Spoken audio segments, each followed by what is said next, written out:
Olá, nós somos acadêmicos da Medicina UF do quarto período e iremos falar sobre o cisto tiroglosso. O cisto do ducto tiroglosso é a anomalia congênita mais comum do pescoço, representando cerca de 2 a 4% de todas as massas cervicais. A maioria ocorre nas 2 primeiras décadas de vida, mas também pode ocorrer no adulto. Foi reportado que mais de 7% dos adultos apresentam remanescente do ducto tiroglosso e mais de 62% destes podem conter tecido tiroidiano ectópico.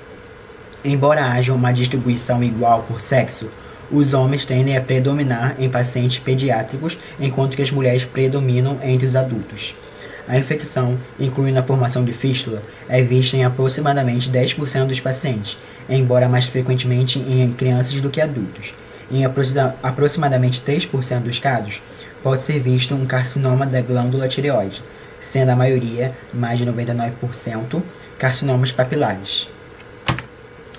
A embriogênese da tireoide consiste no primeiro primórdio da glândula, formando-se no final da 4ª semana e aparecendo como uma pequena massa sólida de endoderma proliferando no ápice do forame cego na língua em desenvolvimento. O primórdio da tireoide desce através dos tecidos do pescoço na extremidade de um estreito ducto tiroglosso. O ducto tiroglosso rompe-se no final da 5ª semana, e a tireoide isolada agora consiste em lobos laterais conectados por um istmo bem definido que continua a descer, alcançando sua posição definitiva logo abaixo da cartilagem cricoide, por volta da 7ª semana. Normalmente, o único remanescente do ducto tiroglosso é o forame cego. Raramente, um fragmento da tireoide se solta durante a descida da glândula e forma um pedaço de tecido tireoidiano ectópico, que é a ectopia da tireoide, que pode estar localizado em qualquer lugar ao longo da rota de descida. Frequentemente, cerca de 50% da população, um tecido adicional pode formar-se sobre ou próximo à superfície superior da tireoide, formando o chamado lobo piramidal. Para dar início à anatomia regional da tireoide, é necessário conhecer os elementos que circundam ela. Na região anterior do pescoço, para uma melhor análise anatômica, é necessária a secção do músculo anterior mais superficial do pescoço, o platígio. A tireoide pode ser encontrada na estrutura que se forma com a retirada do platisma, o trígono anterior. Este trígono é delimitado superiormente pela mandíbula e lateralmente pelos músculos esternocleidomastóideo. Um elemento importante que vai dividir o estudo dessa região é o osso ióide. Ele irá dividir a porção anterior do pescoço em porção supraioide e infraioide. Para a anatomia da tireoide, 2 trígonos são especialmente importantes: o trígono carotídeo, que é esse em azul, e o trígono muscular, que é esse em verde. O trígono muscular é delimitado superiormente pelo osso ióide, medialmente pela traqueia e lateralmente pelo esternocleidomastóideo e a cabeça superior do omoióide. No assoalho desse trígono encontram-se as cartilagens tireoide, cricoide e traqueia, sendo a cartilagem tireoide um elemento central dessa topografia. Além disso, há também o músculo esternoióide, lateral à traqueia. E a própria tireoide, na porção inferior desse trígono, logo abaixo da cartilagem cricoide. Já o trígono carotídeo é delimitado lateralmente pelo esternocleidomastóideo, medialmente pela cabeça superior do omoióide e superiormente pelo ventre posterior do músculo de gastro. No assoalho desse trígono existem importantes vasos e nervos, como a carótida comum e o ramo da carótida que irá irrigar a tireoide, a artéria tireoide superior. A tireoide tem forma de H e é constituída por 2 lobos unidos por um istmo. Em relação à coluna vertebral, ela encontra-se a nível de C5 e T1, anteriormente à traqueia. Como já foi dito, a tireoide é irrigada pela artéria tireoide superior, artéria tireoide inferior, que é um ramo da subclávica, e a drenagem é feita pelas veias superior e inferior da tireoide. O cisto do ducto tireoglosso, conhecido popularmente apenas como cisto tireoglosso, é uma doença congênita. No entanto, este problema costuma tornar-se evidente em crianças em idade pré-escolar e é uma das lesões mais comuns na linha média do pescoço. Durante a migração da glândula tireoide para a região cervical anterior do feto, que é a parte da frente do pescoço, forma-se o ducto tireoglosso. O cisto nada mais é do que a permanência de tecido tiroidiano nesse ducto, formando um nódulo em geral arredondado, suave, indolor e que pode movimentar-se com a deglutição e com o movimento da língua. Ele frequentemente aparece após uma infecção no trato respiratório superior, como um resfriado, por exemplo, o que faz com que ele aumente de tamanho e fique mais vermelho e dolorido. Caso o cisto atinja grandes dimensões, podem ser manifestos sintomas de dificuldade de engolir ou até mesmo respiratórios, devido à sua proximidade com outras estruturas cervicais, como a traqueia, a língua, a faringe, o ocioide e a cartilagem tireoide. O cisto tireoglosso situa-se na linha média do pescoço, em qualquer ponto entre a base da língua e a glândula tireoide. Porém, na maior parte das vezes, ele encontra-se próximo ao ocioide ou logo abaixo dele. O processo de migração da tireoide costuma acontecer na mesma época em que o ocioide está se fechando. Assim, o ducto pode passar tanto anteriormente e posteriormente ao osso, quanto por entre ele, e esse é um fator muito importante para o tratamento. Na maior parte das vezes, o cisto tireoglosso é uma doença benigna.